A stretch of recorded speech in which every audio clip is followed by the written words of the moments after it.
आए एक और गवाही है, बेटी सादिया हमारे दरमियान में है। आए इनसे बात करते हैं, खुदा ने इनकी जिंदगी में क्या काम किया है। आए इनसे बात करते हैं। जी बस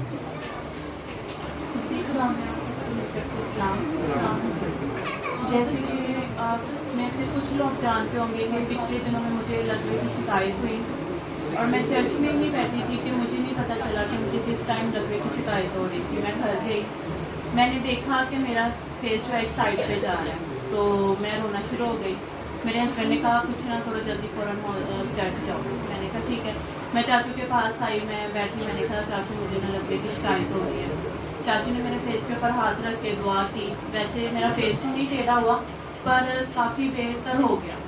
जैसे एकदम से सारा फेस एक साइड को चले जाता है वैसे नहीं हुआ, मेरा फेस काफ़ी बेहतर हो गया। मैं आहिस्ता आहिस्ता दुआ करवाती रही, साथ में कुछ मेडिसिन लेती रही। तो बाद में मैंने इस गवाही को रोक दिया, मैंने ये गवाही शेयर नहीं की।